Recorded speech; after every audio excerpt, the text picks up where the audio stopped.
Alors, je suis ravi d'accueillir Jean-Marie Plane. C'est un peu étrange et délicat comme exercice d'être un Auvergnat à Bordeaux cherchant à présenter Jean-Marie Plane, tant Jean-Marie Plane est coextensible à la ville de Bordeaux. En tout cas, évoquer la littérature et Bordeaux, c'est plus ou moins à chaque coup rencontrer le chemin de Jean-Marie Plane. Jean-Marie Plane a dirigé pendant 15 ans le Salon du Livre de Bordeaux. Il est le fondateur des Nouvelles Conférences de Bordeaux. Il a animé des émissions littéraires à la télévision.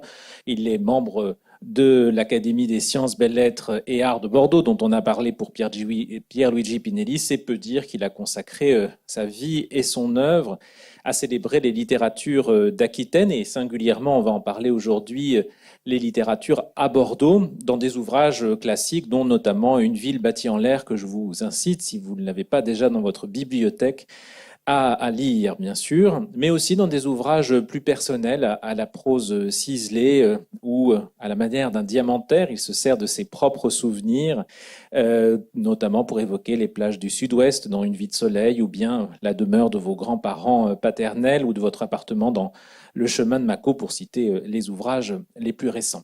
Alors, ma première question, Jean-Marie Plane, quand on évoque la vie et l'œuvre de Christine de Rivoire, il est souvent question de Paris, puis, comme on le fera dans quelques instants, des Landes. Mais on parle assez peu de Bordeaux, et pourtant, si elle-même dit qu'elle était un quart landaise, il y a au moins un autre quart qui était bordelais, puisque son grand-père maternel était Maurice Balland. Alors, avant de parler de la place de Bordeaux dans les œuvres de Christine de Rivoire, j'aimerais peut-être que vous nous disiez un mot de cette famille qui occupe une place particulière à Bordeaux. Qu'est-ce qu'on peut dire de la famille Balland? Qu'est-ce qu'elle représente à Bordeaux, en tout cas, lorsque Christine naît le 29 novembre 1921? C'est un peu une colle, parce que je n'ai pas étudié particulièrement la famille Balland, et je suis allé une fois chez les Balland, près de la cathédrale, et c'est un quartier qu'elle évoque. D'ailleurs, on y reviendra par exemple, dans Racontez-moi les flamboyants. Ce sont des négociants, je crois qu'ils sont, mais il faudrait quelqu'un de la famille, là. Euh, c'est la Nouvelle-Calédonie ou quelque chose comme ça, n'est-ce pas? Enfin, c'est une famille très aisée, très puissante, et qui est très liée à ce qu'on appelait les colonies. Mais je ne peux pas vous dire des choses plus précises que cela. Alors, en tout cas, un quart de sa famille est donc bordelaise par Maurice Balland, et Bordeaux est un peu le fil rouge de cette œuvre, parce que si, effectivement, lorsqu'on parle de Christine de Rivoire, on évoque souvent Le Petit Matin et les Landes ou Belle Alliance, par exemple, quand on reprend la succession des ouvrages de Christine, et je me suis prêté à ce jeu, on se rend compte que Bordeaux est là un peu de façon comme une toile de fond. Par exemple, dans L'Alouette au miroir, en 1955, le premier roman qui se passe pourtant à Paris, qui est une transposition de son expérience au Ballet des Champs-Élysées, eh bien, on apprend que Pauline Dumontier, qui est la grande star donc des ballets, est de Bordeaux. On l'a dit à l'instant, dans Les Sultans, Laurent Messager est du pavé des Le Chartrons, petit justement. prince Voilà, des le petit Chartrons. prince des Chartrons. Hildegarde d'Amboy, on sait qu'elle va entrer en troisième au Sacré-Cœur de Bordeaux. Reine puis Pérou dans Reine-Mère, roman éminemment parisien puisqu'il se passe intégralement rue Sugère. On sait qu'elle est née à Bordeaux et qu'elle a passé son enfance, la même où vous habitez, rue d'Aviot. Et bien sûr, alors Racontez-moi les flamboyants met au cœur de son action Bordeaux presque comme un personnage. Alors, dans ces romans, on l'entend, la géographie bordelaise tient en quelques rues. La rue de la Course, la rue Fondodège, la rue d'Aviot, la rue de la Trésorerie, pardon, le jardin public. Qu'est-ce que représentent ces rues dans la géographie physique et sociale de Bordeaux et peut-être dans l'imaginaire de Christine? Ce sont des quartiers huppés. C'est pas des quartiers populaires. C'est pas Bacalan. C'est même pas d'ailleurs de l'autre côté de la rivière, la Bastide. Ce sont vraiment des quartiers huppés qui sont habités. Alors, c'est assez différent. Qui sont habités pour ce qui concerne la rue d'Aviot, la rue de la Course, et le pavé des Chartrons que vous avez cité, ça c'est ce que Mauriac appelait l'aristocratie du bouchon. Ce sont ces négociants qui sont arrivés au XVIIIe siècle, qui se sont réfugiés à Bordeaux, qui ont été reçus avec une certaine froideur par la vieille aristocratie bordelaise qui, elle, habite près de la cathédrale. C'est-à-dire que, au fond, elle se situe, la topographie de Christine de Rivoire, entre la vieille aristocratie, c'est-à-dire le quartier de la cathédrale, les vieilles familles, qui ont vu arriver sans énormément de plaisir ces étrangers, ces immigrés, et simplement ils ont fait fortune. Et ils sont en assez peu de temps devenu le haut du pavé, le pavé des Chartrons, le haut du pavé à Bordeaux. Donc ce sont deux univers qui sont la high society dans les deux cas, mais simplement avec des histoires tout à fait différentes. Alors, donc on comprend quel milieu appartient Christine de Rivoire, puisque la maison familiale se trouve rue de la Course. Alors, je voudrais maintenant m'arrêter à raconter Moi les Flamboyants, dont on va parler largement dans cet entretien, puisque c'est le grand roman bordelais de Christine de Rivoire. Et alors, le moins qu'on puisse dire, c'est que dans ce roman, Christine de Rivoire n'est pas très tendre pour la bonne société bordelaise, en tout cas, qui est moquée pour sa façon de parler, puisqu'elle y dit que on y projette les mots comme des grêlons, comme des boules de croquet, qui est critiqué pour son goût de la vacherie et des boutades. Je cite, « À Bordeaux, on a le coup de main, plutôt le coup de langue dans ce domaine. » Et évidemment, son privilège accordé au chic sur la beauté, puisque le chic vaut toutes les qualités. Alors cette critique... Le chic fou. Le chic fou. Alors, cette critique désigne-t-elle selon vous une famille, un milieu ou une époque, puisque, comme le dit un personnage au sujet d'un autre, il souffrait d'un vice rédhibitoire, il n'était pas de Bordeaux.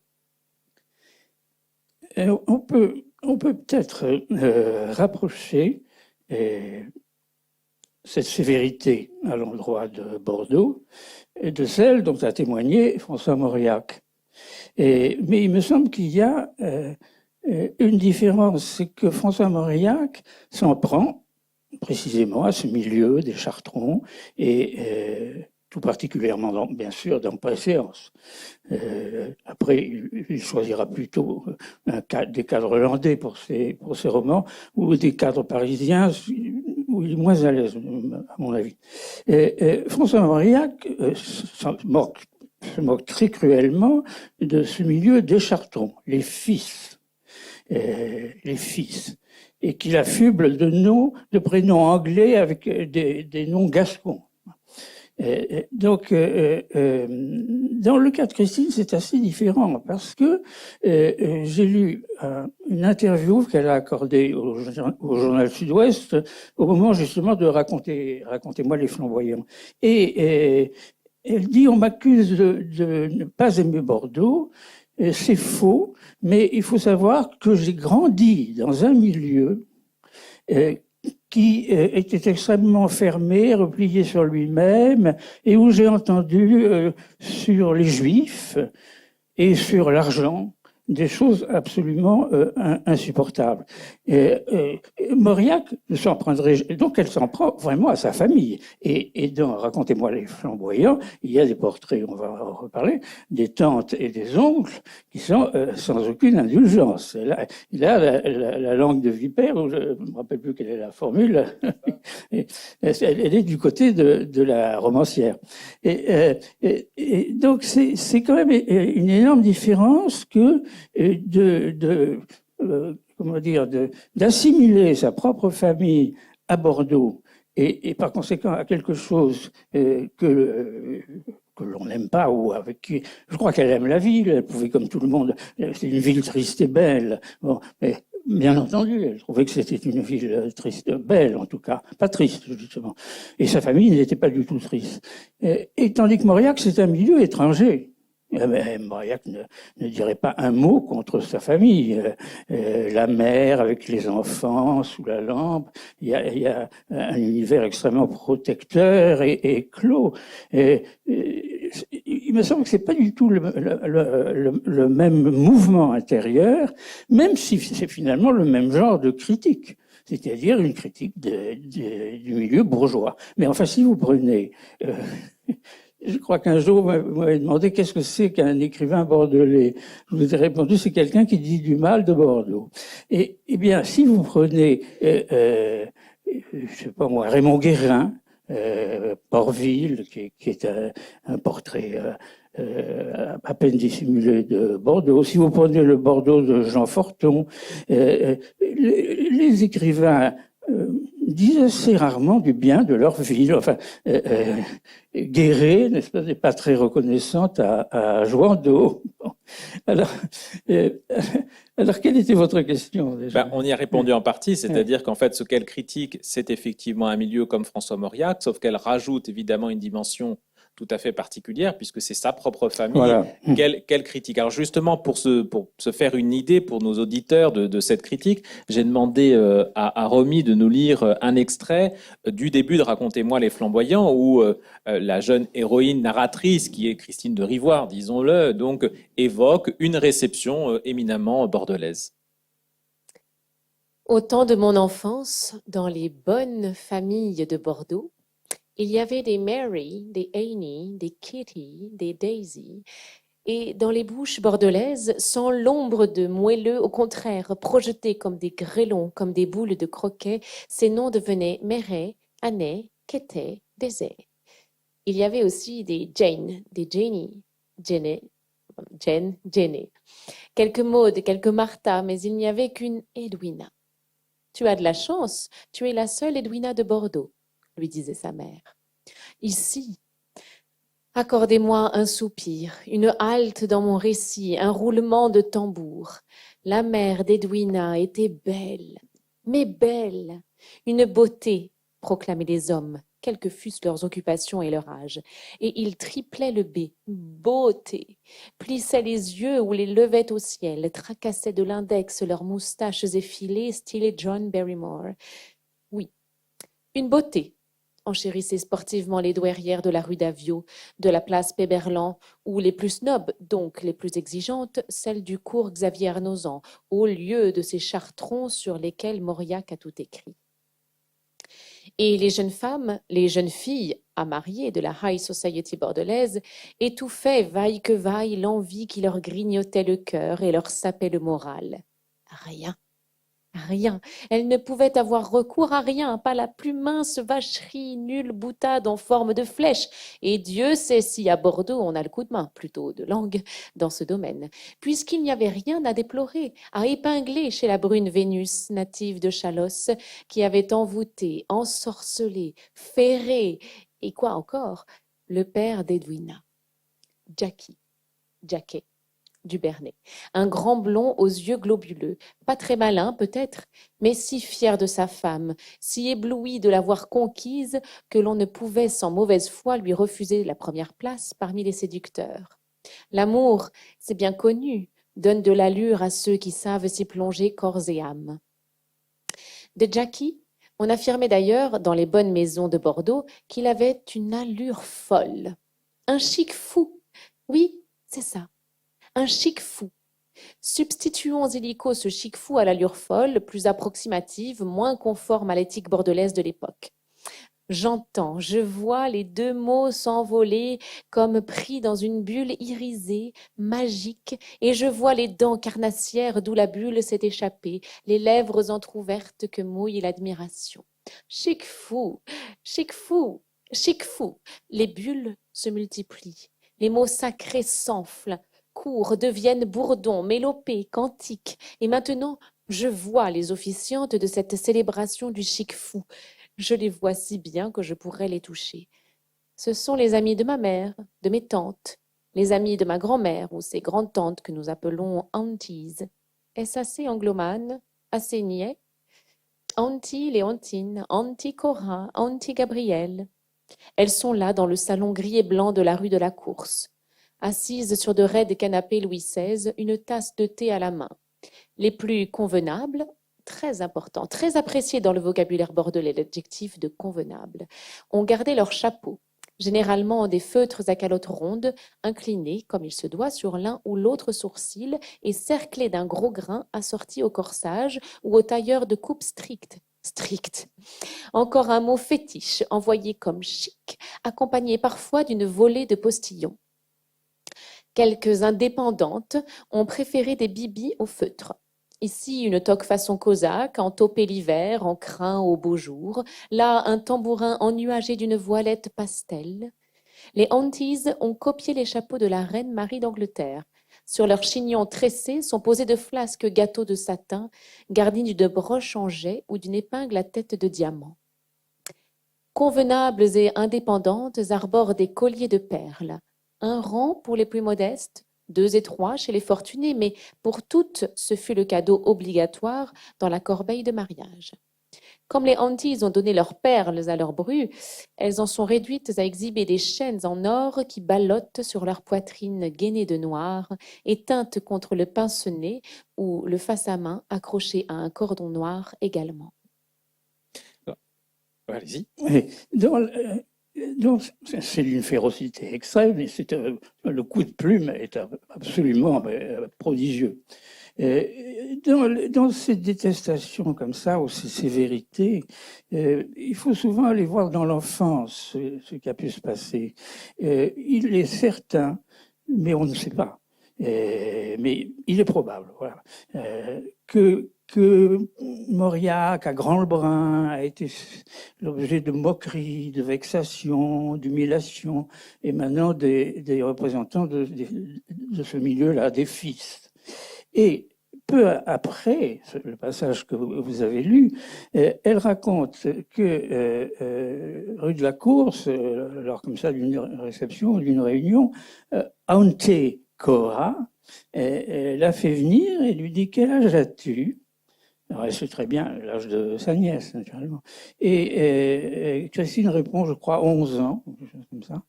Et, oh, Dieu, attends, non, tu exagères. Pourquoi? Parce qu'elle est toute petite. Et il y a 4 ou 5 pages ensuite sur cette question de la petite taille qu'elle aurait été obligée de supporter toute sa vie. Et alors si, en plus, dans sa famille, on s'en moque, évidemment, c'est difficile. Donc il y a toujours à gratter du côté de l'enfance pour ce qui concerne les blessures.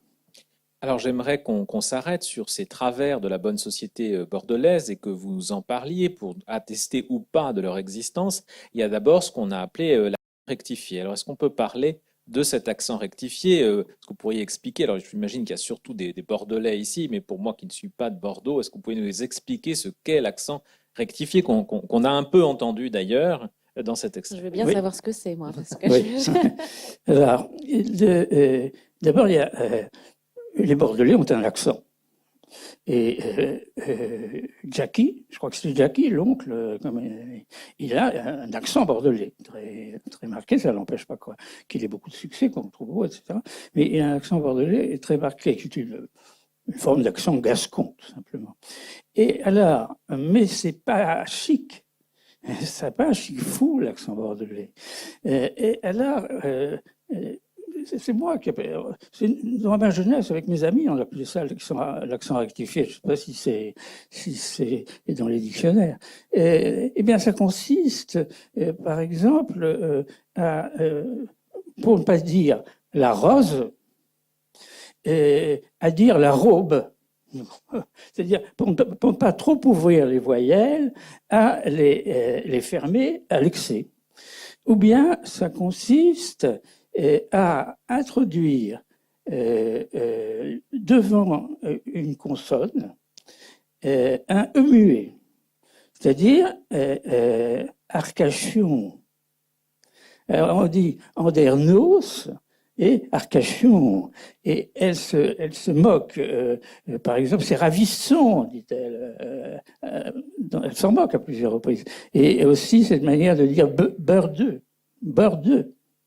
Voilà. Ça, c'est l'accent rectifié. Est-ce que ça existe encore? Je ne sais pas. Alors, il y a aussi tout un vocabulaire qui appartient à la bonne société bordelaise, ou peut-être d'ailleurs aux Bordelais de façon générale. Je me souviens, dans l'entretien que vous avez mené avec Christine en 1995, vous en aviez relevé quelques exemples. Alors, je voudrais qu'on les évoque ensemble. Chambre à donner. La chambre à donner. Figurez-vous que j'ai cherché dans le dictionnaire et sur Internet, enfin peu importe, et que j'ai vu qu'à Dijon, on disait la chambre à donner, qui est la chambre d'amis. Et moi, j'ai entendu ça toute mon enfance. Dans les maisons que mes parents ont habitées, il y avait des chambres à donner. Un peu comme la place du pauvre à table. Et alors, il y en a d'autres. Il y a Il Blaise. Il Blaise, mais c'est pareil.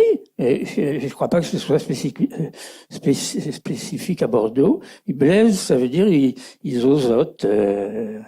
Il a un problème de prononciation. Pagayous. La Pagayous, ça c'est très d'ici. C'est le désordre. Et il y a alors les anglicismes. Alors on l'a entendu un petit peu dans le choix des prénoms. Ouais. Alors en quoi consiste cette anglomanie bordelaise, son origine, ses manifestations? Vous savez, je ne suis pas sociologue En littérature. et ni historien. D'abord, Bordeaux a été une ville anglaise. Alors, il y a très longtemps. Mais peut-être que l'inconscient collectif conserve la nostalgie de ce qui a été une époque de liberté. Parce que, évidemment, Bordeaux était très libre par rapport au pouvoir central. Et Bordeaux avait l'autorisation de frapper monnaie. Ce qui, vraiment, c'est un signe d'indépendance absolue. Et la livre de Bordeaux. Donc, c'est peut-être cette occupation anglaise très ancienne. Et puis après, au XVIIIe, c'est arrivé. Alors, ce ne sont pas uniquement des Anglais, mais il y a des gens qui viennent d'Allemagne, il y a des gens qui viennent d'Irlande, mais il y a quand même une majorité anglo-saxonne parmi ceux qui vont constituer les Chartrons. Alors, cette société ou cette high société bordelaise dont on vient de décrire rapidement quelques caractéristiques, est-ce que vous l'avez connue? Est-ce qu'elle existe encore? Ou est-ce qu'un peu à la façon de Proust, c'est quand même une reconstitution littéraire, une sorte de fantasme des salons aristocratiques? Je ne crois pas que ce soit un fantasme, non. Je l'ai connu. Par exemple, il y a un trait qui est extrêmement important, qui est probablement une des explications de l'éloignement de Mauriac vis-à-vis de cette société, c'est que ce sont des sportifs. Ce sont des sportifs. Toute cette bonne société crée des clubs de tennis, monte à cheval. Et ça, c'est un trait qui leur est particulier. Et Christine de Rivoire a un peu hérité de... Oui, il était très sportif. Ben oui, elle a hérité de ce trait-là, incontestablement. Et alors, bien sûr que moi je l'ai connu en enfance, c'est à peine, le trait est à peine forcé. Hein. Mais ça c'est petit à petit éteint. La société bordelaise, sa physionomie a beaucoup changé. Mais comme probablement à Lyon et dans d'autres grandes villes, ou comme ça la high society, comme on dit, s'est beaucoup amenuisé, a perdu son pouvoir, son importance, et c'est une espèce de bourgeoisie moyenne qui a envahi absolument tout. Alors, qui va à Arcachon. Alors effectivement, il est beaucoup question de sport dans Racontez-moi les flamboyants et de golf, mais il est aussi question d'un autre sport dont je voudrais qu'on parle, qui est le vin. Alors dans Racontez-moi les flamboyants, on parle de golf, mais on parle de vin. Alors je vais lire un bref extrait, moins bien que vous, mais j'espère que vous me pardonnerez. Cette fois, ce n'est plus de golf qu'il s'agit, mais de vin. Et les actrices sont remplacées par des acteurs, mes oncles, j'en ai beaucoup. Comme c'est drôle de les observer quand ils goûtent le château Fongravet ou le Becheviel d'une très bonne année, le Margaux, le Pomerol des jeudis exceptionnels. Le précieux liquide a coulé de la carafe en cristal dans les verres à pied. Concentrés comme des alchimistes, les oncles font tourner une flaque rouge au fond de ces verres, puis, tandis qu'un silence recueilli s'abat autour de la table, ils plongent leur nez au-dessus de la flaque qui a cessé de danser, la hument longuement, yeux mi-clos, narines battantes. Ensuite, tête un peu renversée, bouche entr'ouverte, ils se gargarisent avec le château Fongravet, le Bechevel, le Pomerol. Ils font durer cette étape, froncent le sourcil, émettent de légers bruits de la gorge, puis, furtives secousses de la tête, le vin passe du palais au gosier. Le jugement, tel un oracle, ne va pas tarder à tomber. Accompagné de brefs claquements de langue, il tombe. Des mots savants ou moins savants, chaleureux, colorés, succèdent au silence de la dégustation, jaillissent en bon ordre des bouches couronnées de moustaches où s'accroche parfois une goutte de vin, souple, racé, cordé sans excès, harmonieux, bouqueté et sincère, puissant, aimable, énergique, enchanteur. J'attends Charlotte qui va revenir de son golf, et ce sont les mots du vin qui me montent à la tête. Logique, j'ai 11 ans et je suis ivre à ma façon, d'adjectifs que je mélange, d'émotions que je confonds, ou plutôt que j'associe, tant le plaisir qu'elle me cause me paraît unique. Alors si une chose que Christine de Rivoire n'a pas renié de son ascendance bordelaise, c'est le vin. Alors en quoi est-ce que ce vin, et vous le dites d'ailleurs dans votre ouvrage, en quoi est-il constitutif d'une certaine identité bordelaise? Parce que partout dans le monde, si vous dites Bordeaux, on pense au vin. Et puis une partie des grandes fortunes bordelaises s'est constituée grâce au vin. Mais je crois que c'est une des rares cités dans le monde qui soit aussi étroitement associée à un produit comestible. Bordeaux, en Papouasie, c'est le vin. Et pourtant, dans une ville bâtie en l'air, vous avez des expressions assez radicales sur cet art de vivre qui est lié pour vous au vin à Bordeaux, puisque vous écrivez notamment, le vin de Bordeaux est un vin unique, il est le vin du solitaire. Et un peu plus loin, vous écrivez, oui, les plus beaux textes sur le vin seront toujours les écrits de l'absence, du manque, du vide. C'est pas spontanément ce qu'on associerait au vin. Donc moi, j'ai l'impression à vous lire, à lire aussi Christine de Rivoire, qu'il y a, je dis ça, la maison de Colette est en Bourgogne, donc c'est aussi une terre vinicole, mais il y a une autre relation au vin qui est quand même propre à Bordeaux et à cette bonne société bordelaise. Il y a plus que la consommation, il y a plus que le terroir. Pourquoi cette vision assez triste finalement? Alors, c'est un texte ancien, une ville bâtie Vous en avez l'air. pu changer d'avis, Mais je n'ai pas changé d'avis du tout. Mais je me rappelle deux choses. Pourquoi est-ce que j'écris c'est un vin du solitaire? C'est parce que ça vient après une citation d'Hemingway et qui dit c'est bon de boire une bouteille de Château Margaux. Je crois qu'il donne même le millésime. Et c'est bon de la boire seule. Alors ça, c'est le début de ce que vous avez cité. Et ensuite, ça c'est très étrange parce que j'ai été conduit à étudier le vin pour un ouvrage collectif, très bel ouvrage d'ailleurs, qui s'appelait L'Esprit du vin. L'Esprit du vin Bordeaux. Et on m'avait confié le vin dans la littérature, le vin de Bordeaux dans la littérature. Et je me suis aperçu qu'il n'y avait pas grand-chose. C'est-à-dire, autant certains Bordelais sont bavards au moment de la dégustation, elle décrit les choses, ça je l'ai vu 100 fois, 600 fois dans ma jeunesse, ce qu'elle décrit, y compris j'attendais le clap de la langue à la fin, et le verdict. Et là, on se lance dans une kyrielle de qualificatifs destinés à décrire la spécialité, la spécificité et le goût du vin qu'on vient de boire. Mais quand je cherchais dans la littérature, j'y trouvais pas grand-chose. Et je n'avais absolument pas pensé à l'époque à cette description de la dégustation pendant un dîner. Et simplement, je crois que c'est pour ça les questions d'eau, c'est-à-dire j'avais trouvé dans les mémoires d'Adrien un merveilleux texte de Marguerite Yourcenar qui se terminait par finalement plus que le vin, la pureté, la vérité se trouve dans l'eau. Alors, on en pourrait parler du vin chez Christine, notamment dans Reine-Mère, puisque son vin préféré, le Chaspin, qu'elle aime autant pour le nom que pour son arôme et sa couleur. C'était le cas de Jean Lacouture, qui avait une passion pour le Chaspin. Mais je pense que le nom y est pour beaucoup, en effet. Alors, justement, je voudrais terminer sur le vin, parce qu'il y a une autre citation qui n'est pas d'Hemingway, toujours dans ce très beau texte que vous avez consacré à la question, qui est de Jacques Chardonne, l'auteur de L'Épithalame et le romancier préféré de François Mitterrand, et qui avait d'ailleurs salué les débuts de Christine de Rivoire. Et elle m'a beaucoup intrigué, cette citation, et je la mets en relation avec celle que j'ai faite auparavant, qui était de vous, et je voudrais que vous l'explicitiez, si possible. Sans morale, il n'est pas de vin de Bordeaux, ni de style. Je ne sais pas comment il faut la lire d'ailleurs. Sans vin de Bordeaux, pas de style ou... Ça, c'est une phrase où Chardonne décrit. Alors oui, je disais tout à l'heure, les écrivains ne disent pas du bien de cette ville. Chardonne était né en Charente, à Barbezieux.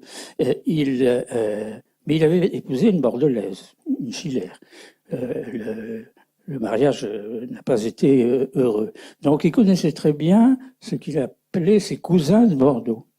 Et il les décrit comme des gens extrêmement probes, attachés à leur travail, aimant ce travail, infiniment scrupuleux, un peu comme les fabricants de cognac de son enfance.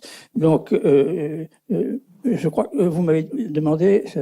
Ce que signifiait sans morale, il n'est pas de vin de Bordeaux, ni de style. Et par conséquent, évidemment, soumettant tout en tout cas toute leur activité professionnelle. Après, ils pouvaient avoir des maîtresses, souvent ils en avaient, mais soumettant toute leur activité professionnelle aux lois de la morale, de l'honnêteté, de la justice, si on peut dire, dans la fabrication d'un produit de grande qualité.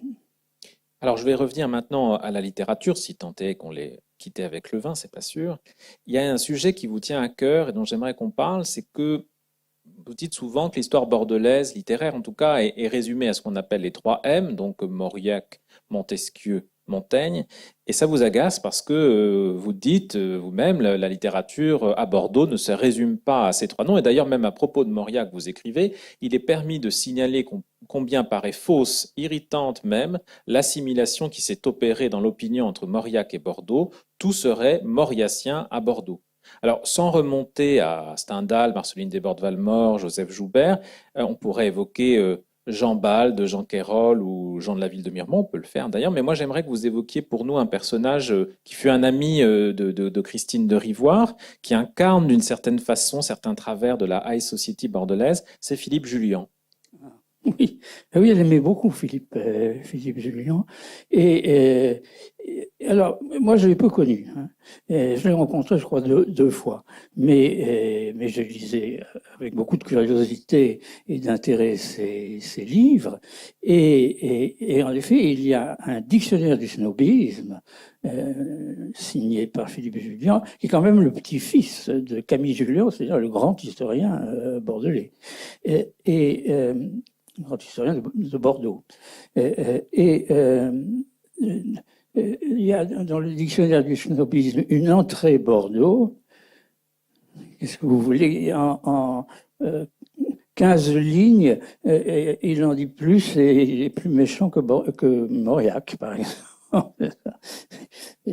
C'est très drôle. Alors, il faudrait relire ça aujourd'hui parce que ça rejoint la question, une des questions que vous posiez tout à l'heure. Est-ce que ce Bordeaux que décrit Philippe Jullian est d'une plume mais incroyablement acide et drôle? Est-ce qu'il existe encore un petit peu comme ce que décrit, ce qu'a lu Madame là tout à l'heure, ce que décrit Christine de Rivoire? Je crois pas que ça existe encore. Alors on évoquait tout... Philippe Jullian, pardon. Il faut aussi rappeler que Philippe Jullian était je ne sais pas si elle en parle, ça, Christine, était un merveilleux dessinateur. C'est un merveilleux dessinateur avec vraiment un coup de crayon, d'une vivacité, d'une drôlerie et d'une férocité aussi exceptionnelle. On a parlé de tous ces écrivains que vous abordez et que vous avez largement fait redécouvrir au grand public. Et j'ai mis ça en relation avec une autre citation de vous. Vous dites, je crois, écrivez-vous, à la théorie des climats, aux formes de l'hérédité, aux influences. On est ce que l'on est, peut-être je pourrais paraphraser, on est où l'on est. Et je me pose cette question, vous qui connaissez très bien tous ces écrivains, qu'est-ce qui passe de Bordeaux dans leur littérature? Est-ce que c'est le fait d'être né à Bordeaux, d'y avoir passé son enfance, comme vous le disiez tout à l'heure? Est-ce qu'ils forment une famille? Est-ce qu'il y a entre tous ces écrivains quelque chose de Bordeaux qui est passé dans leurs mots? Et je crois qu'on a déjà parlé de ça tous les deux, et que je vous avais confié que plusieurs fois, quand j'étais président du Salon du Livre, par exemple, ou à l'occasion de la publication d'un ouvrage, les journalistes m'interrogeaient, et alors j'essayais de définir le bordelais. Qu'est-ce que c'est qu'être bordelais? Je tournais autour de Montaigne, de Montesquieu. Je disais c'est un homme qui aime l'équilibre, qui n'aime pas les conflits. Qui est un homme du juste milieu. Et puis, plus je disais ça, plus je pensais que c'était complètement faux, que les Bordelais ont toujours été très tumultueux et très inquiétés, ont toujours inquiété le pouvoir central, et que il y a les mêmes excès qu'ailleurs à Bordeaux. Oui, Mauriac a donné une image négative de Bordeaux, puis parce que Mauriac était génial. Autrement, des criminels, des empoisonneuses, des drames amoureux, il y en a partout. Donc, c'est extrêmement difficile de dire qu'est-ce qui passe par exemple, de ce travail sur le vin. Non, je disais que Chardon a bien vu ce que ça avait de méticuleux, ce que ça avait d'honnête, et de juste, etc. Est-ce que ça passe ensuite dans la littérature? Mais pas forcément. Je ne crois pas. Je crois que c'est très difficile. Quand les journalistes, je parlais d'équilibre, de modération, ils me disaient oui, mais là vous décrivez le français. Ah ben oui. Alors moi, je voudrais quand même ajouter quelque chose, moi qui viens de l'étranger d'une certaine façon. Il y a dans vos textes, c'est frappant, dans Le chemin de Mako par exemple, ou dans tous vos textes d'ailleurs, et dans ce passage de Christine qu'on va lire dans quelques instants, quand même j'appellerais ça, je sais bien que vous n'êtes pas d'accord, non pas de la nostalgie peut-être, mais enfin une certaine mélancolie vis-à-vis du passé, en tout cas un regard tourné vers le passé. Et on l'entend bien dans Racontez-moi les flamboyants. Je voudrais que Romy nous lise cet extrait que je crois vous aimez beaucoup dans Racontez-moi les flamboyants. En tout cas en 95, vous l'avez dit à Christine et lui avez fait un compliment, qui est un très grand compliment dans votre bouche, puisque vous l'avez comparé à Marcel Proust.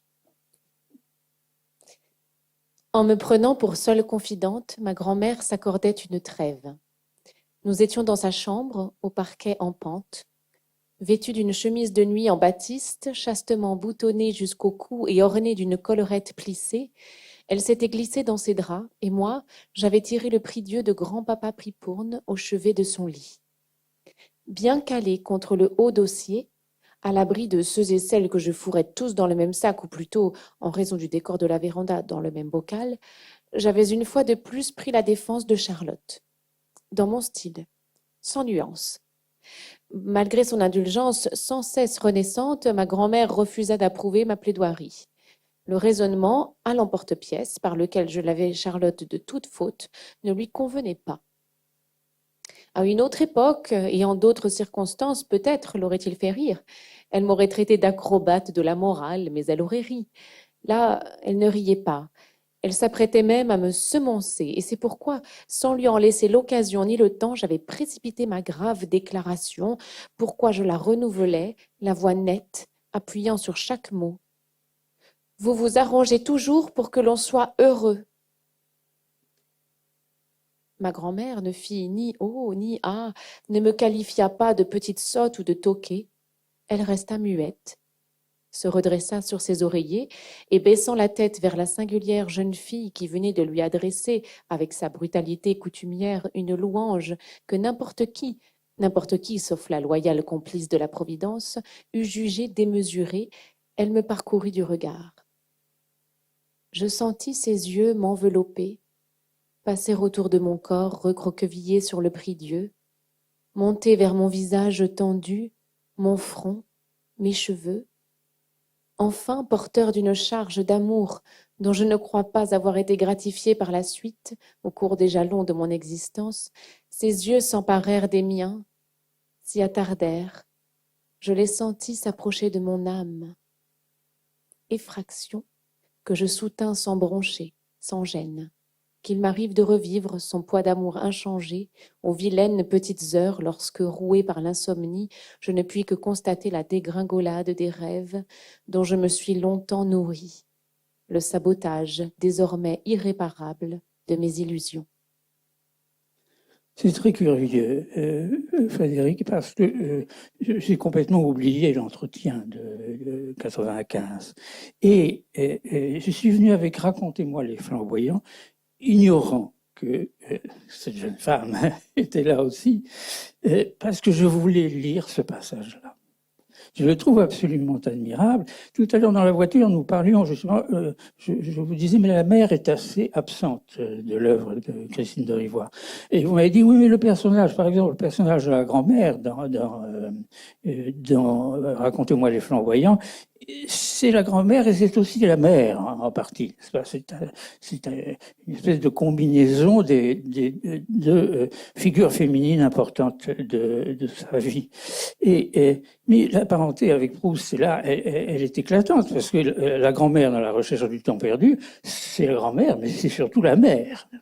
Simplement, elle est présentée sous les traits de ces vieilles dames et avec le même amour que l'on aperçoit dans le texte qui vient d'être lu. Et alors, le chemin de Mako, figurez-vous que pourquoi écrit-on? Les gens vous demandent tout le temps pourquoi écrivez-vous? Et pourquoi écrit-on? Et j'ai une amie qui me rappelait que je disais souvent cela, que j'écrivais pour écrire certains noms. Bien sûr, faire certains portraits, mais écrire certains noms et que le lecteur, au moins intérieurement, oralise et prononce ces noms qui disparaîtront sinon avec moi, certainement. Je crois que c'est pour parler de ma grand-mère et pour dire son nom que j'ai écrit Le chemin de Mako. Et une des réactions inoubliables qui m'a énormément touché, c'est qu'une lectrice m'a dit, Maman Paul, c'était le nom que j'avais donné moi à ma grand-mère. Maman Paul, elle est maintenant ma grand-mère.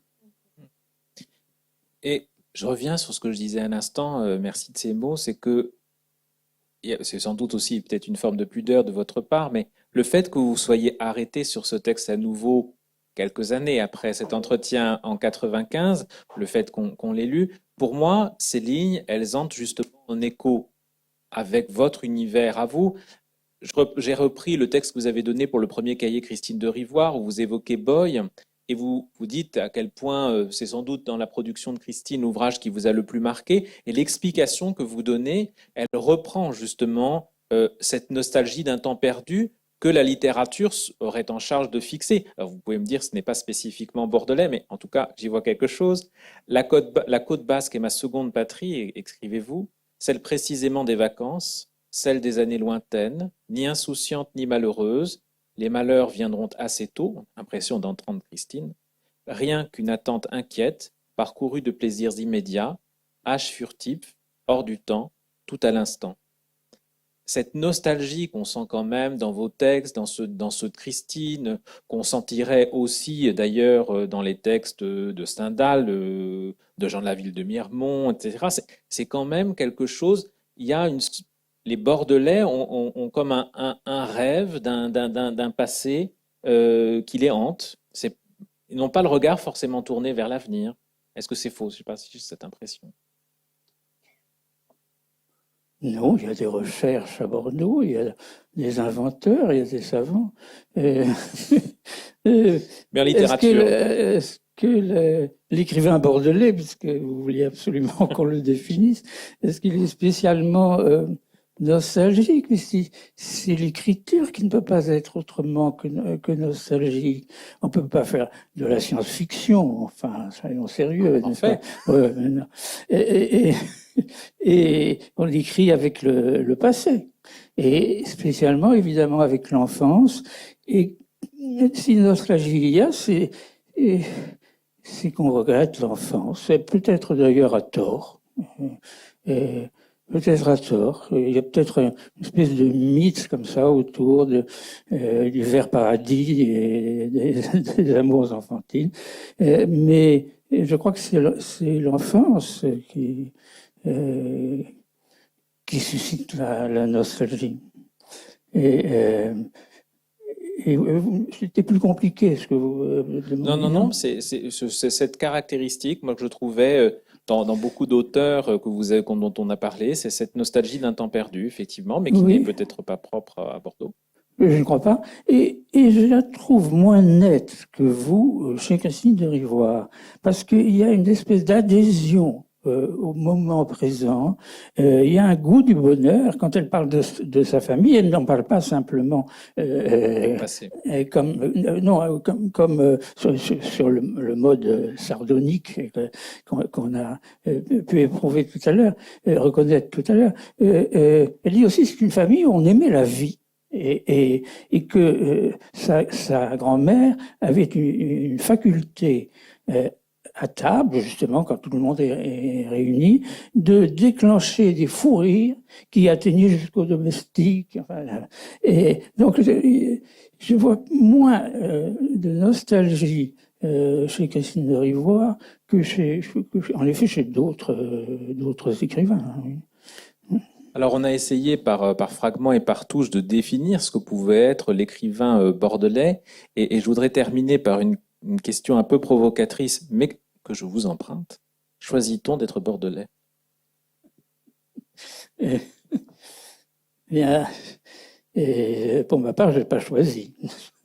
J'ai rien décidé en la matière. Mais on choisit, oui, on choisit à un certain moment. Je crois qu'il y a en effet, quand même, il y a une façon d'être face à l'existence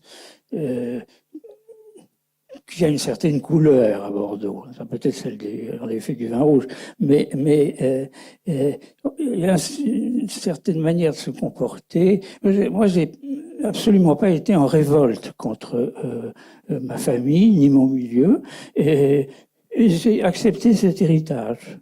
Et j'ai accepté de devenir un bourgeois bordelais, plein de nostalgie peut-être, mais en même temps faisant face aux choses de la vie. On n'a pas tellement le choix quand même. Alors j'aimerais justement pour finir vous citer une fois encore et inviter les auditeurs à vous lire, à vous relire et à acheter, si ce n'est pas déjà fait, Une ville bâtie en l'air et lire ces quelques pages, ces quelques lignes. Quoi de plus bordelais que cet emballement qui, illico, déchante? On nous croit mesurés, réservés, britanniques, quand nous dissimulons sous l'impassibilité de qui en a vu d'autres, l'aptitude à nous enthousiasmer puis à nous déprendre, le goût de l'aventure, la tentation maîtrisée des excès, un penchant au toccade, le culte discret sinon du farfelu, mauvais genre, mais de l'originalité, et surtout un esprit de contestation et de critique jamais plus inspiré que lorsqu'ils se retournent contre soi, fiers du passé, mais doutant de leur capacité à en faire un avenir, les Bordelais se dénigrent eux-mêmes avec une admirable constance. Merci Jean-Marie Plane. Oui, ça, l'autodénigrement. Je crois que c'est très bordelais.